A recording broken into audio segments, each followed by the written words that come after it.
Hey guys. Hey, Steve Rader. Hey, John. Well, hello. How are you? Hey, Diane. Hey, Steve. Hey, Janice. Hey, Nicholas. Hey, Bosa. How's everybody? Hey, Mark. How's it going? Hi, John. Chris. Nice to see you. Hey, John. Nice to see everybody. Maybe give it Nice. a few minutes to get everybody online. How's everybody doing today? So Good. Yeah, good. good. Hey, Stacy. Janice looking pretty nice back there, man. Like Indian summer. It was freezing the other day here Yeah. in Boston, so I'm gonna Yeah. enjoy it as long as it lasts. Yeah. Exactly. Right. Exactly. Oh man, I was just out in Bend, Oregon. It was just, oh man, it was super scary. Couldn't even see the houses across the street.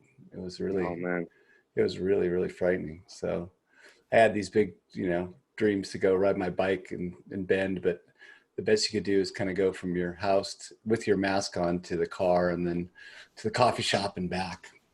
Yikes. So yeah, really, really scary. Janice, how is it in Boise? Are you in Boise now? I'm not. I'm actually in LA. I think that's smart because Boise definitely looked like it was getting hammered with smoke. There have been fires down here as well. Yeah, I know, everywhere, right? Yeah. Yeah. Hey, Laura, how are you? Hey everyone. Yeah. Greta, I'm Hey. good, thanks. Hey, hi John. Hi everyone. Nice to see you. How's it going? Doing well. It's my first day back in the office actually. Oh, that's great. As I moved home, so I still don't have broadband. So this was Oh, the escape from the homework setting. yeah, yeah, It's surreal after 6 months. yeah. I bet, I bet. Well, I'm glad you got that tied down. Hey, Karan. Hey, Sheila. Hey, Jeff. Hey, Eric. Hey, good morning. Let's see here. Okay, let's wait a couple more minutes. Oh, it seems like Hey everybody's guys, coming. this is Hey, Balaji. Paul. Hey, Balaji, how are you? Apology. I'm good. Hey, I'm Alistair. good. How's everybody? Man, we've got a good group here. Well, we might as well just get going. Well, first of all, thanks to everybody's patience to allow me having some time to get away. I actually, as you guys know, I went bow hunting for elk in Wyoming. My dad, he's 84 and he can't walk anymore, but he told the family that, since he's been a bow hunter for 60 years, he wasn't going to miss a chance to go bow hunting. So I decided to go with him. And man, it was so great. The last time I bow hunted was 150 miles north of the Arctic Circle on the John River with him 40 years ago. We were hunting caribou by ourselves and got chased by a bunch of grizzly bear. It was pretty scary for me.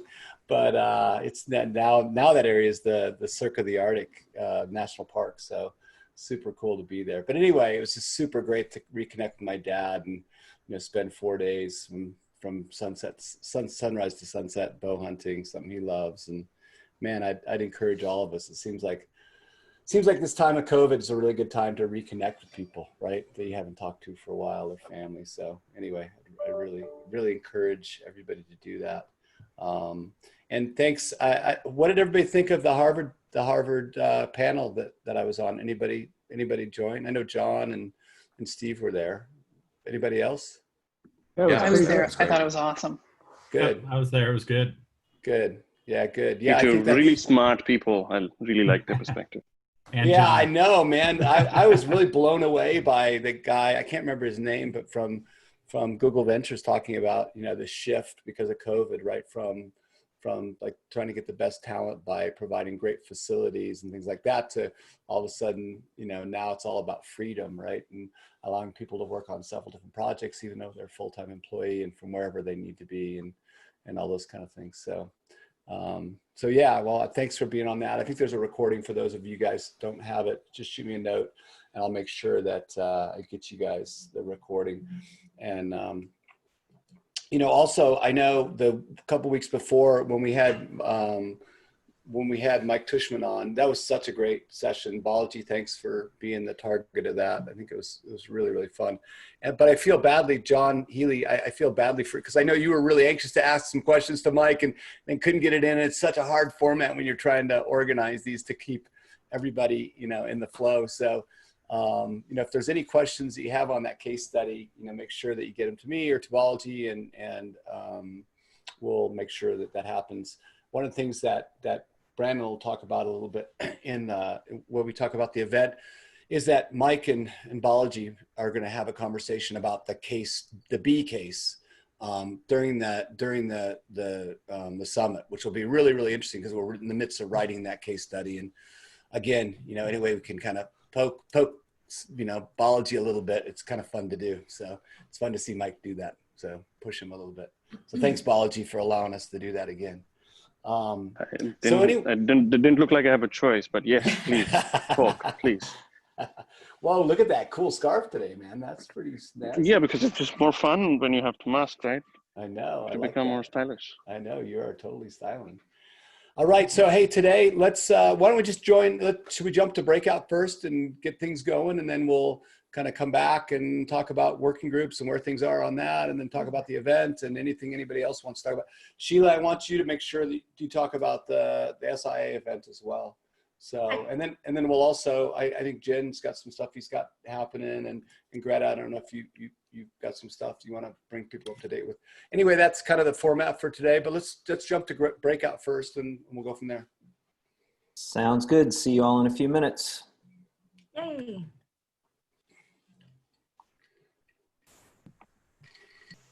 Hello. Awesome. Awesome. Hey, it's Carl. almost like you have range anxiety, like you're driving an EV and you're like, it's going to die soon. This breakout is going to end very soon. I know, you right? don't know when it's going to end. Exactly. It's got a little bit of a roulette. Hey, I have to apologize to Karin, because Karin, it was a great conversation. So let's just find some time to continue it offline. Thanks.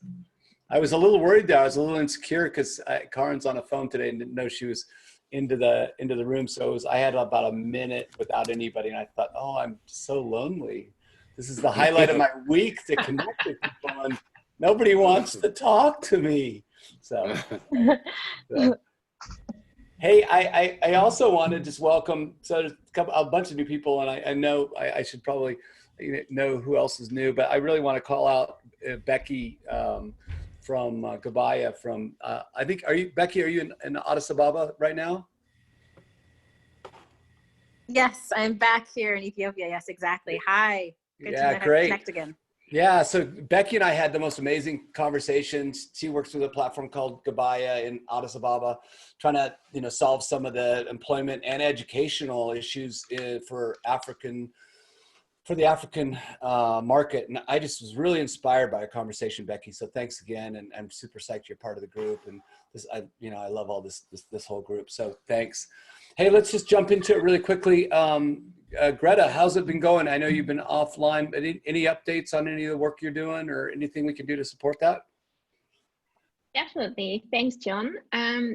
Yeah, a quick update on the little project we're running on the Open Assembly community, where we've started with some interviews that we did. I just was on the call with Steve Rader just before this call, and spoke with Paul yesterday.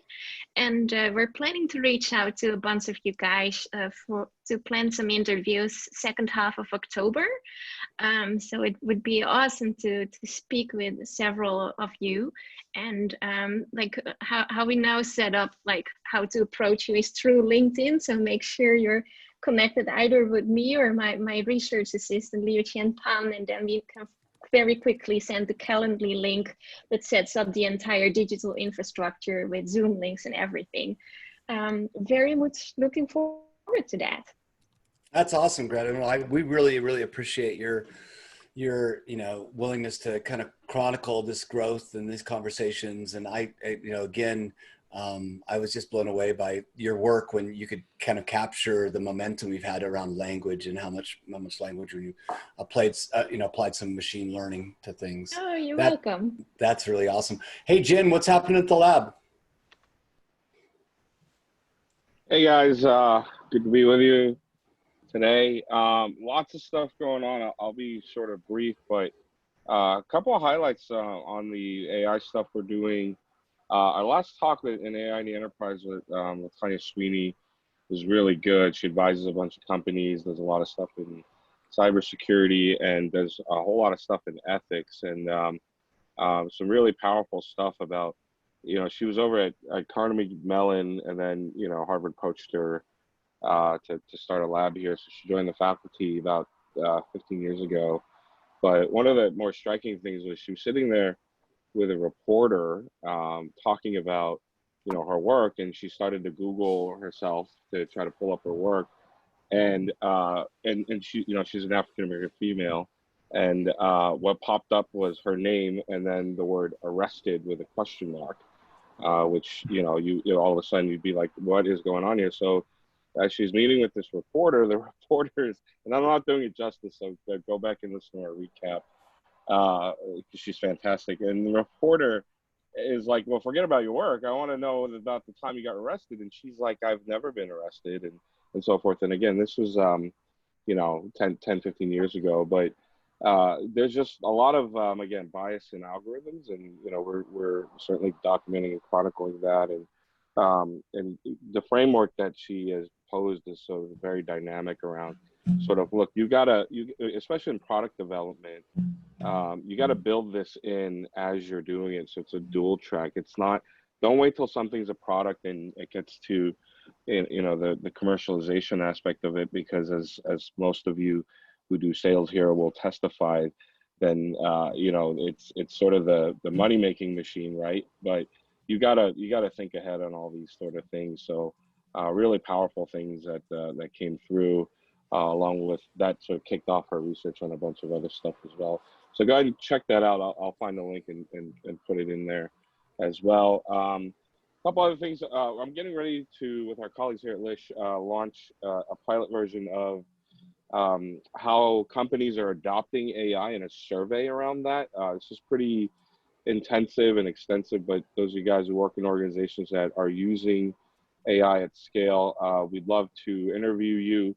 Part of it is we're trying to tweak and get it just right to give you an assessment for free for contributing on how your organization is doing and how ready they are. So if you got questions or would like to participate, as much as I love the chat here, if you can just direct message me and on LinkedIn or email me, I'll hook you up with Dr. Tim DeStefano, who's heading it up at our lab.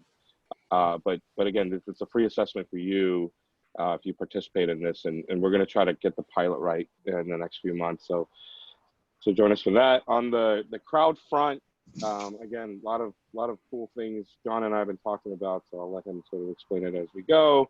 But also I have a contest live on Kaggle on drug discovery, so that we've been working with the Broad Institute. We've had a long-standing relationship with them, and this is kind of an important problem in terms of trying to find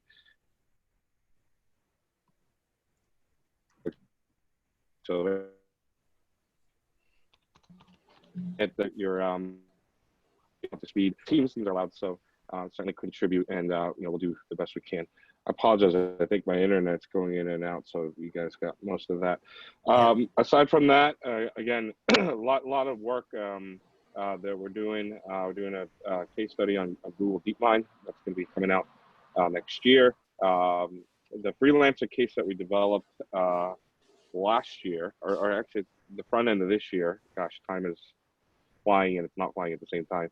But is doing really great, and Chris has been teaching it and so forth. Chris presented last week, so check that stuff out. And then we're also trying to figure out, again, just the right sort of research for the Innovation Science Guide. If you haven't seen it, it's a collection of case studies and so forth. So it's a self-publishing mechanism. We want to ask you guys to contribute and follow up with that. So John does a great job, John and team, on sending out our LISH updates with the newsletter. So just check that out, and then reach out to me. Feel free to strike up a conversation if anything's of interest to you. Again, we got lots going on here, but I don't want to tie up more of your time. So thanks for your support, and let's keep working together on this.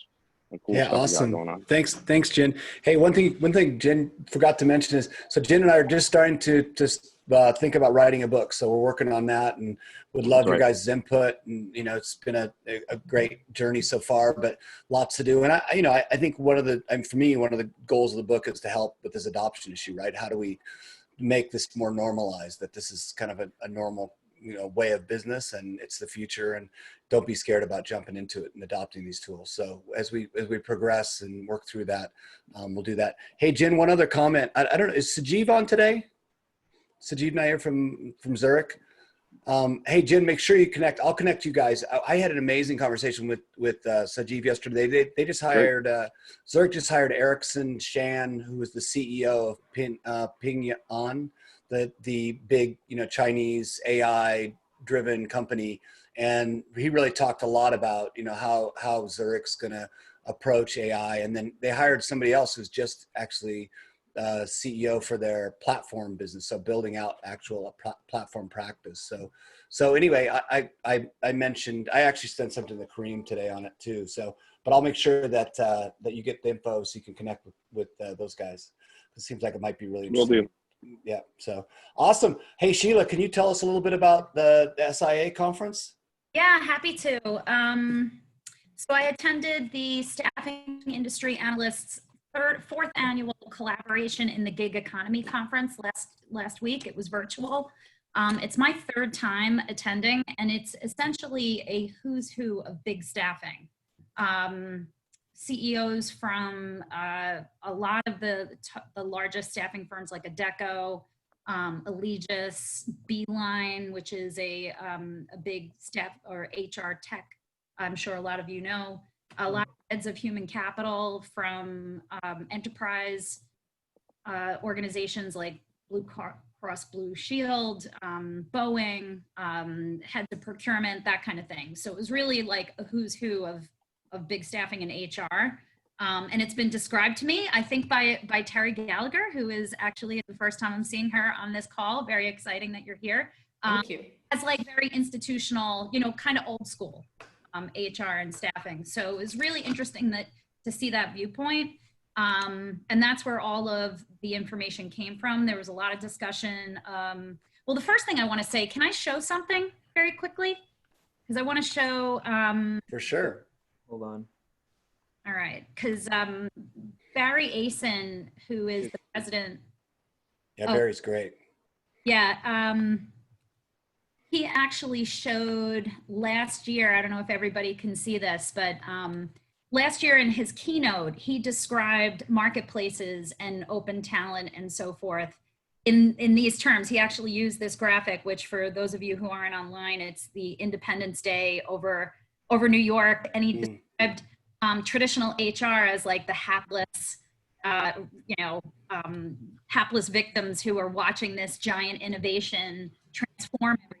So it was real dramatic statements there. And this year, it was different. He talked about convergence a lot. And so I think expectations have changed that, and I've realized this myself, that people do, I think, seem to have this expectation that, this is going to completely transform, and next year everybody's going to be getting their jobs online and so forth. And so I think that's been tempered a little bit, which is good. Because my own personal feeling is that what we're trying to do here is never going to replace agencies and traditional staffing 100% or traditional approaches or, hierarchies. I think it just simply opens up a new channel for efficiency and a new channel of people who behave differently and make different decisions and how best to leverage those types of people. So it was a really interesting discussion, a lot about remote work. Some interesting thing, I'll just say this, and then you're going to have to shut me up because I can literally talk about this for hours. But I'll say this one last thing, and I can always talk to people offline if you like. That'd be great. A lot of discussion of remote work, and what they talked about was how we're seeing that everybody being remote and like in informal circumstances during meetings is flattening the organization or flattening the group that you're in, and also dissolving lines that were unconsciously reinforced when everybody was in the office, like the hierarchy associated with somebody being in the corner office, that doesn't exist anymore. And so they talked about the beginnings of seeing evidence and speculating on how could that really change things in unexpected ways long term from a cultural standpoint. So lots of stuff like that is very interesting, and happy to talk to anybody after. That's awesome. Thanks so much. Hey, Paul Estes and John Healy, you probably were at the event too. Any thoughts to add? I did not make it this year, so Wow. the only thing I'd add in for Sheila's reference, or her comments, is you're also seeing a big equity issue coming with the remote aspect, that people who are remote and have been remote are finding themselves far more connected into the new organization, and people who are accustomed to being into a centralized group are really feeling the stress of it right now. But there is a greater sense that you're getting equity across the organization because voices are heard equally online versus the sideway or the hallway conversations. That's great input. Thanks. Paul, we were there, weren't you? You probably spoke. Yes, well, I had the opportunity and the honor to interview Mr. Steve Radar, which was a big highlight for me. Yeah, always. Yeah, anytime you're in the same same space with Steve, it's awesome. With a rocket scientist, exactly. Yeah, hit it, Steve. I think I want to echo Sheila's thing. I think the narrative is starting to change from, hey, this is new, to, hey, this is just a transition and an integration into traditional staffing. And I think that language is becoming more approachable to people. I think when I spoke at it 4 years ago. I think that's when I met you, John, in the hallway. I got excited. Exactly. His name is John Windsor. But when we spoke there, it was like everybody looked at you like you were a three-headed monster, and you asked anybody if they hired a freelancer, and they said no. And over time, they kind of went really quickly through this. It's new. Wait, it's not that different. I need to change. And I think they're at that realization stage that digital transformation is happening in staffing. And the analogy that I continue to hear is, look, the job boards didn't destroy the staffing industry. It just radically changed the staffing industry. And that's kind of how people are talking about it. And so this is yet another thing that's not going to destroy, but it definitely will change. And I think that's the kind of the evolution that I've seen on the ones I attended this year. Yeah, that's awesome. Paul and awesome. Sheila, maybe a quick question. What were the perspectives at SIA around contractors? Many large companies have cut contractors or a cost reduction measure. How do they see the longevity of that trend playing out? If I heard the question, how do they see the longevity of contractors? I think because a lot of companies curtail their contractor spend, right? Yeah, I mean, the narrative always is the first people that you let go are your contractors, and the first people you hire back are your contractors. I think what I've seen in the data, especially the SIA data, is that coming out of this, more companies, if you just look at independent, more companies are going to rely on independent. And so there was a lot of furloughed and laid off employees. And as you start filling those talent gaps, companies are expecting to fill those with independent contractors, more so in some cases in certain industries than traditional employees. And so I forgot, it was like a year ago, we were at an SIA conference in London, and they put up a slide, and it said most companies plan to reduce full-time employment. And then again, this is a general statement, and increase independent contractor spend. And so I just think it's a cyclical thing that we're seeing. Is that your perspective? Is that the prevailing perspective at SIA? That is, I heard it a couple of times at SIA, and then if you look at all the economic data, Mr. Eric Stetler here, I'm sure could use brilliant economic terms to tell you about the cyclical hiring cycle of companies. Right? That's what happened in 2008, and that's what happens with most of these types of things. Awesome. Thanks, Paul. That was really great. Steve, I knew you made some comments in the chart here on kind of making your language less threatening. I'm sure you attended some of them as well, some of the sessions. Any other input? Yeah, I would just echo what Paul said. It's I'm seeing not just here, but a lot of other events that this stuff in the HR circles is being talked a lot more. In other industries, it's coming up. I've actually been engaged with some folks in the insurance industry, and it is no longer, like you say, a three-headed monster when you talk about where they don't understand what you're saying. They've heard of it.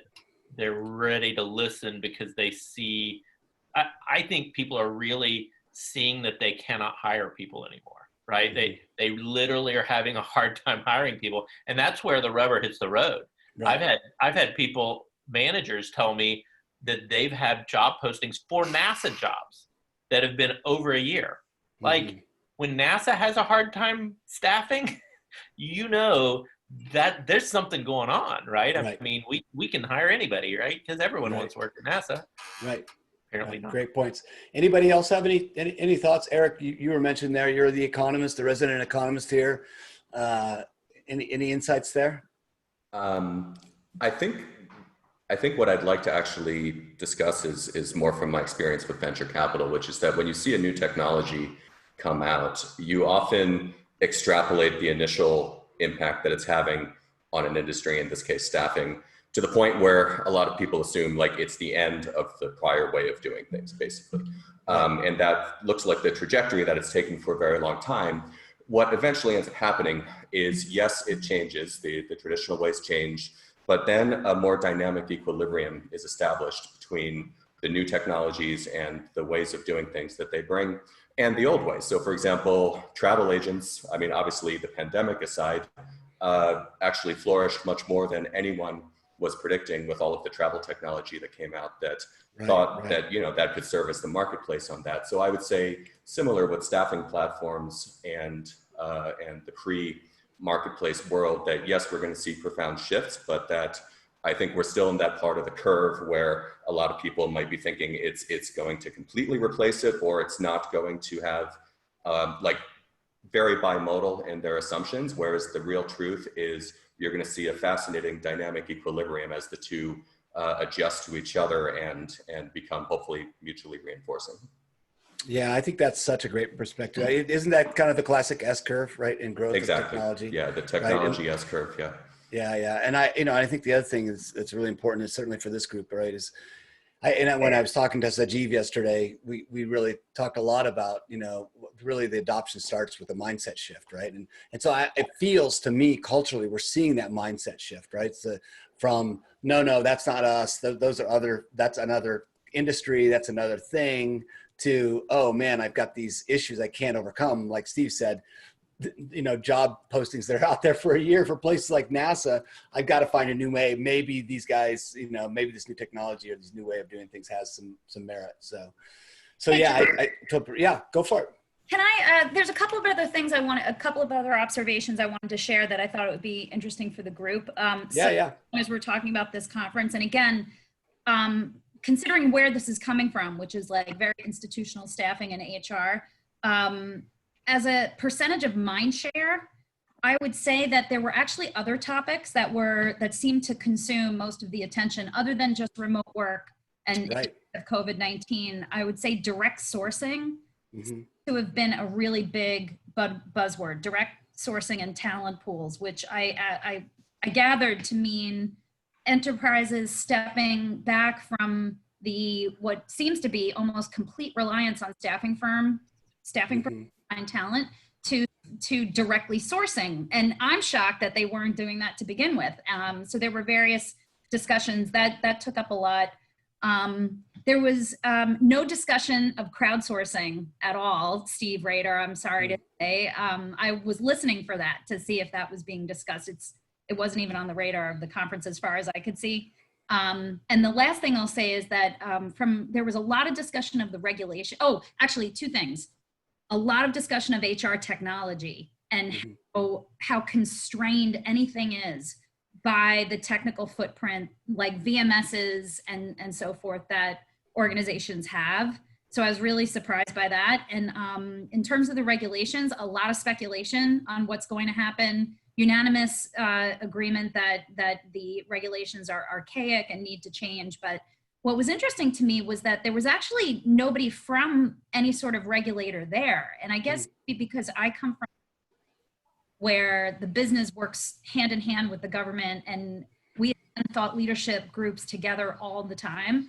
I'm just wondering who actually is talking to the regulators? Like, how are the regulators ever going to know if nobody but the unions are talking to them, which seems to be what's going on in California? Like, how are they going to know? Like, where are they attending?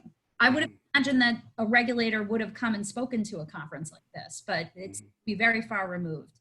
That's available. SIA chooses not to engage them. I see. That's a That great might be point of view, smart. John. Yeah. Yeah, I'd just like to add on, like, I think what I see happening is people are trying to find talent. They see this other thing happening, but their first instinct is to try to squeeze more out of their existing workforce and try to see if they can somehow handle it with them. And so maybe digital tools is going to work. And I think there's some good coming out of that, because if you kind of compare the technologies that open platforms are using with digital exhaust collection and AI, that's light years past what most HR are using, right? And so this new use of tools is an interesting thing, but it doesn't account for how are they getting that new emerging tech into their workforce. And that's fundamentally where all the traditional models seem to be breaking. Yeah, I love this discussion. Thanks. I mean, I think certainly as we look at the working groups, one of the things we need to do is how do we engage the broader talent marketplace, right? As we build out the Center for Transformation for Work, I want to make sure we're not, exclusive, or we're feeling like, this is just our open talent world. We need to, be for transformation of work and transformation of organizations, and have everybody in the dialogue. It's got to be a transformational experience for all of us. So, and a learning opportunity. And I really think, Eric, what you said is right on. That it's like things start separately, right? There's a lot of tension and anxiety. Right, exactly. And then all of a sudden things start merging together, and everybody kind of gets accelerated from the technology. Balaji, sorry to cut you off there. Yeah, I typically sometimes I do a little bit of a reality check in our group.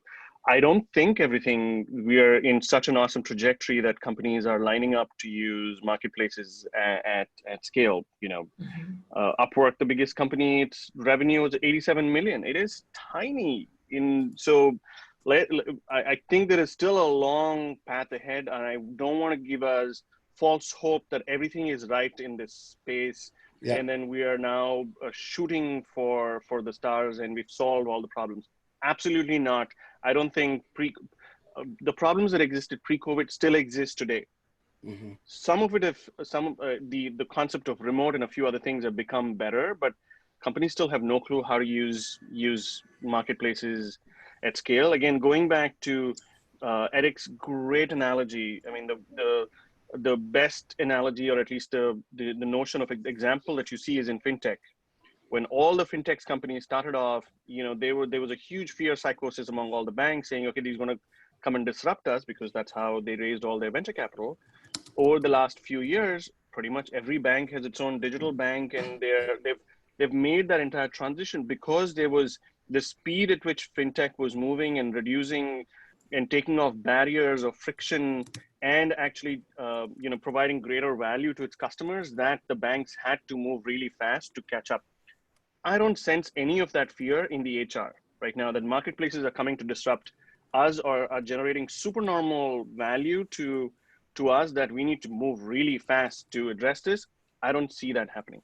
So I want to ensure that we are all continuing to be focused on how do we make those steps ahead, of course. And I just want to ensure that we are, if we have to mirror what happened in fintech, the value communication and the value delivery of the gig economy and marketplaces is not at the scale of what fintech did to banking. I agree. I agree. Well, hopefully that's one of the things we'll accomplish, or at least help with the the Center for Transformation of Work. And I'd like to I love this discussion. I think we it's certainly one that we could continue. And I want to just get the time to, because I know a lot of the committees have been doing a lot of great work, and certainly why don't we just launch into that? I know we could just do that in 5 minutes or so, and then I want to talk about this event to make sure that it makes sense for everybody for a little bit of time. So I got a note from Brian Pena on the credentialing work stream. He said, short story, we're compiling the survey responses and should have the basic evaluation criteria identified for something to present next week. So that's kind of the credentialing platforms work stream. Balaji, any update on the maturity model work stream? Not yet. I'm going to start working on that this week. I took some days off. Yeah, no, totally. I'm in the same boat with the governance committee. I apologize for the lack of momentum and my lack of ability to get the committee together. Just one of the updates from me.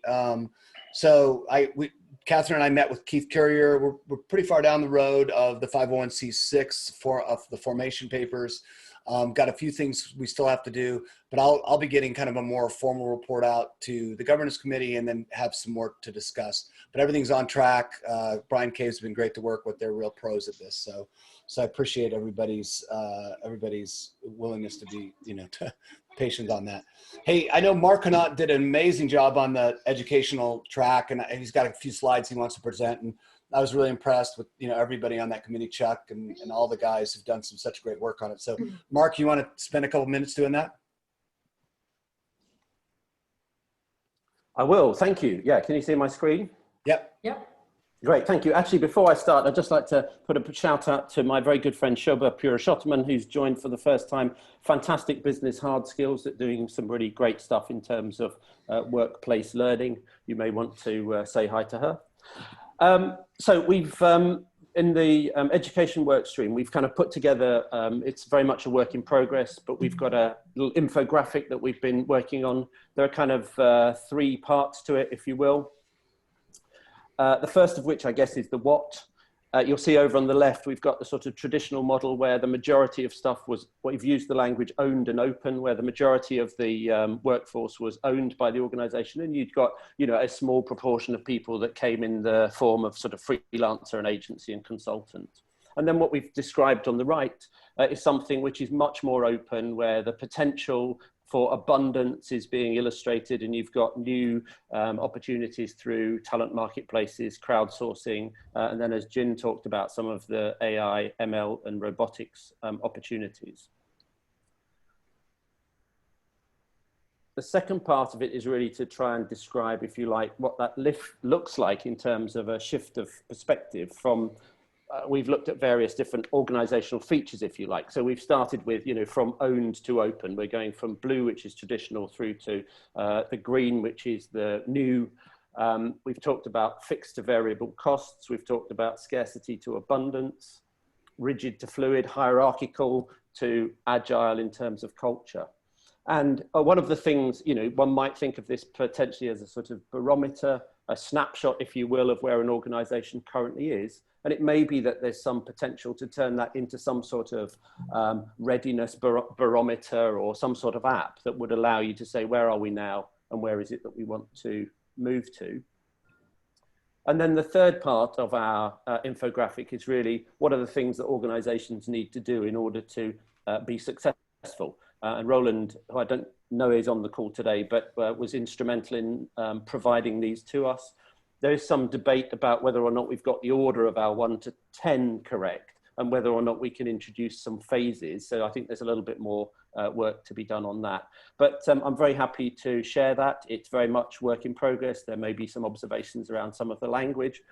What I feel is that something like this has great potential to become interactive. So for example, on the AI piece that Jin was talking about, my vision is that one would be able to click on that and that would open up a whole world of stuff, data, narrative, stories, case studies. Yeah. So I think it's a framework, and I hope that all of the people that are working on their various different work streams might be able to sort of fit some of their stuff into this, and in doing so, this can evolve and flourish. But that's where we are. So thank you. Yeah, Mark, I really love that. I think, the further I get down, through this experience, education is going to be a really critical part of the growth of this and the adoption of this. So, it's thanks for all the hard work for you and your committee, and really, really amazing stuff. So, hey, Mary, what's happening with the playbook? Any updates there? I do have some updates. We were able to connect. We did not connect this week. We were just doing a little bit of work offline. But we are connecting every Tuesday, and it's always a little painful at first in terms of trying to figure out the exact scope and what we want to solve for.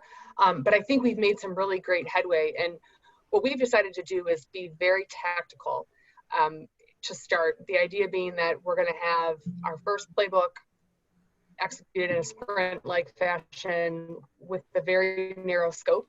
And then once we kind of get the operating rhythm and get some initial output, we're going to be able to scale it. So our target persona for our initial playbook is going to be operational leaders and executives who have experimented with open talent, but whose efforts have stalled in some way, shape, or form. Weak adoption, no clear path to scale, etc. So that's who we're solving for first. And then the components we're working through are the compelling open talent user story to drive action, the big picture context around what that open talent opportunity looks like, the requisite mindset shifts needed, the organizational prereqs for scaling the open talent concept, the baseline considerations that and support requirements across each of the stakeholder groups for supporting the open system, the open platform model. And then lastly, this is where we think there's going to be the most focus. It's how can we prescribe this systematic approach for identifying, incubating, and validating the open talent opportunities before an organization is pressured to scale them out. Because that's where we're seeing a lot of challenges based on the feedback from the team thus far, is that we try to execute on a linear approach, and really there's just a lot more trial and error. So that's kind of where we're at from a scope standpoint. I have all this reflected in a mural. The other thing is we are been in conversations with the business model team as well as marketing communications. There's going to be a lot of overlap. And so what we've committed to doing is kind of, let's like all build out what we think we should build out and then figure out how all of it connects, because we may be building out some content that belongs in another work stream, but will ultimately be in one core product. So that's where we're at right now. Tom O'Malley's taking the run on building out a tactical outline, and JC is going to be our art director, helping us translate this into some visually appealing story. And that's where we are. That's awesome. Thanks.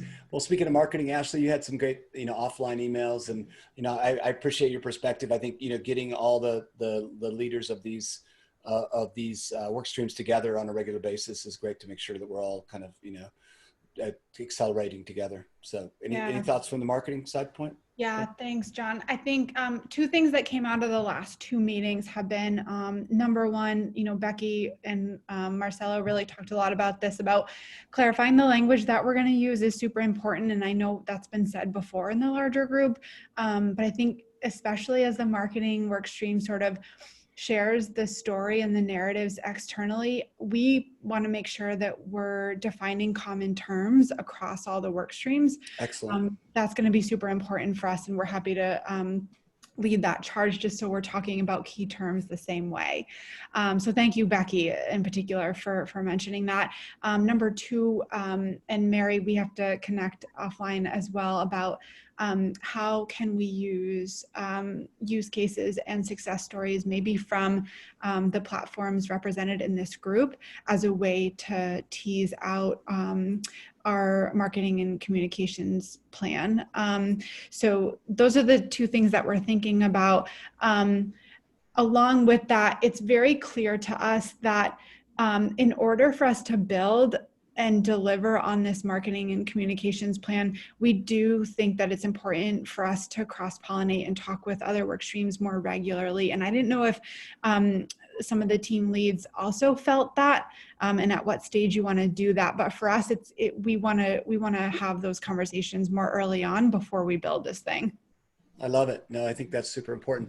And Ashley, I'd really encourage you, I don't know if you've pulled down some of the OA stuff, but we did a kind of an adoption report with Top Coder last year, and have this paradigm of, learn, experiment, build, and scale.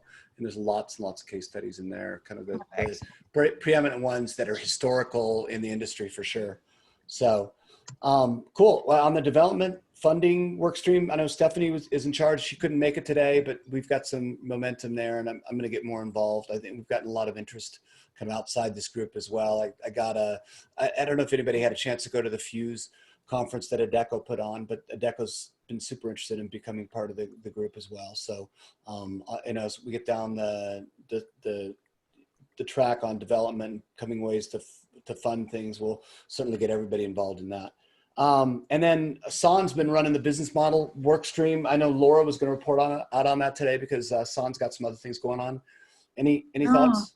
Yeah, absolutely. Thanks, John. We've got a few slides that we wanted to share. Yeah, so awesome. It's great to get some consensus and provocation from the group. So I'll just share my screen, but also firstly by saying, well, can everyone see this? Yep. Yep. Great.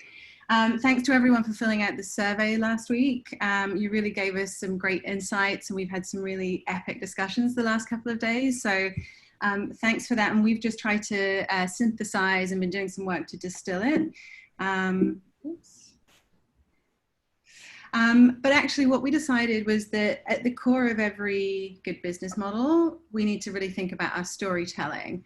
And so we really wanted to kind of craft who is our protagonist in the story, what are the stories we want to tell, and how do we, you know, what's the sort of emotional piece to this business plan? And actually at the story, the crux of all of this are humans, and that, you know, there is people, we have, and they have something to offer in talent and skills and capabilities, and the world is not accepting this yet. So there's hope here that they can do that in a world that accepts openly.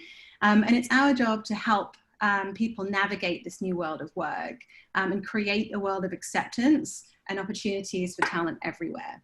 I love it. And so the crux of all of this was the problem and solution statement that we created. And this is, you know, where we seek some input from everyone after today's session. And again, you know, we've been sort of all playing with this paradigm of scarcity and abundance. So we wanted to connect that with the three major themes that we were able to bubble up from the insights. So our problem statement being scarcity and market adoption of open talent models is a limitation upon human opportunity. And our solution to that that we propose is acceptance of open talent through better mobilization and education can create human opportunity in abundance. So yeah, going back to the theme, so there was you know, a lot of really great topics that came through in the survey. And we wanted to wrap these into, we found that these laddered up to these three tenets. So human opportunity or lack thereof, which, you know, there was a lot coming through about better rewards, better pay, finding work in abundance. The second piece is around the market. So acceptance came up really a lot, acceptance of open talent, acceptance of innovation. And then lastly, this piece about how we mobilize, how can we better mobilize, and that encapsulates education, internationalized standards, actually what you were saying in terms of the lexicon of how we speak about this, and also matching skill sets. And what we would like to do as a next step after today's session is to kind of delve a bit deeper into these three. So run a 5 whys exercise on each of these. You know, why is there a lack of human opportunity? Why is the market not accepting this? And why are we not able to mobilize in the way that we wish?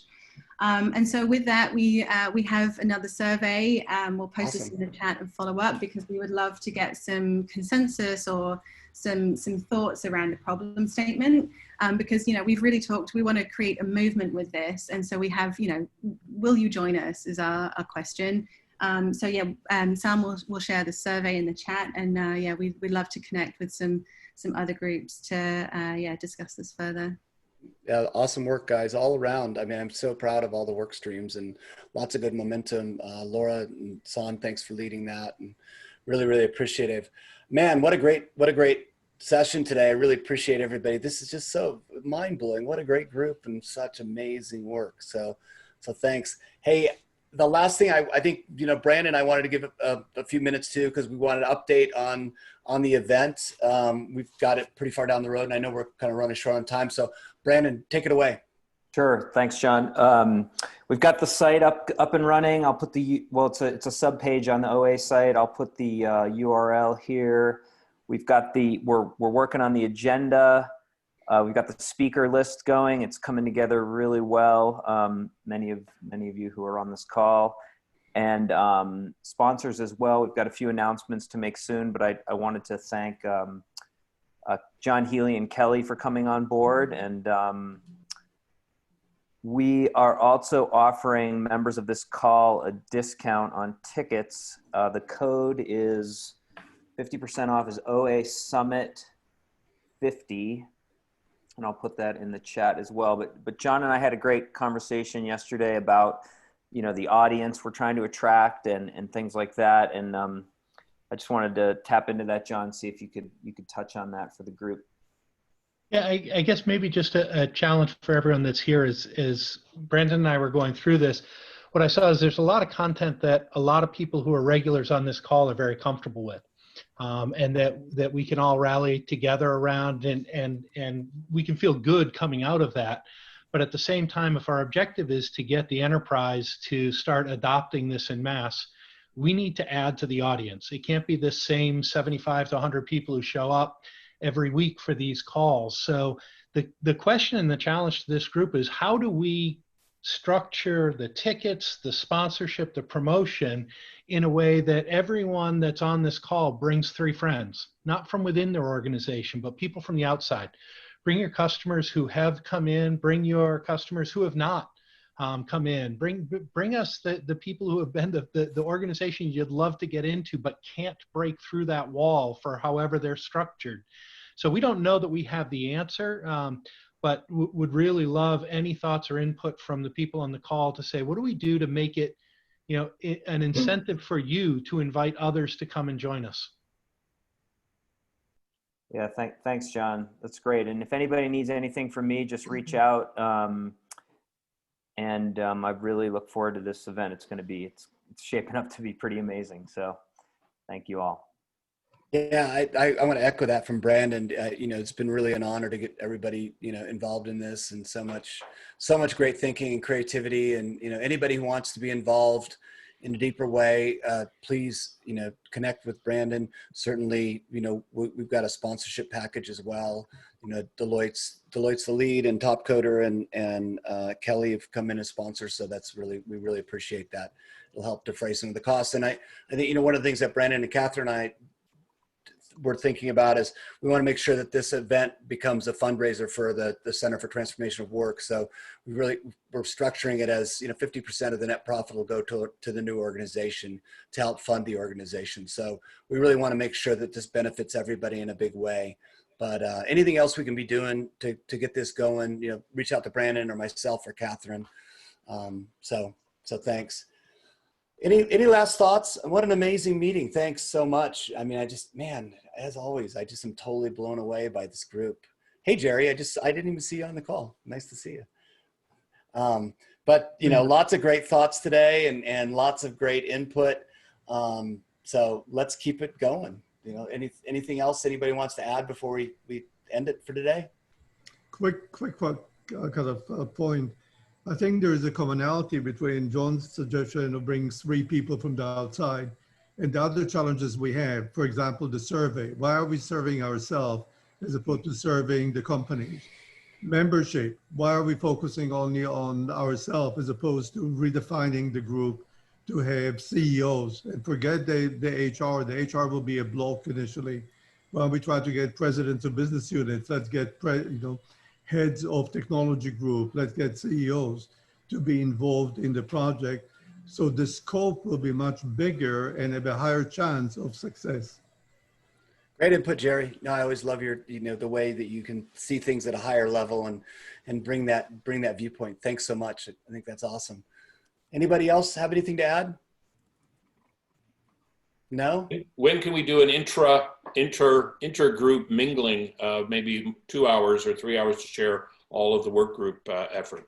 Yeah, let's do that. I'll get the work group stuff meeting on the calendar, but let's do that. I love that idea, Chuck. Thanks for adding that. We'll make sure that happens next week. So to kick it off, thanks for reminding us. All right. Well, thanks, guys. Really, really appreciate it. My favorite part of the week. Love you guys. Really, have an awesome weekend, and we'll talk to you next week. Ciao for now. You too. Bye. Bye.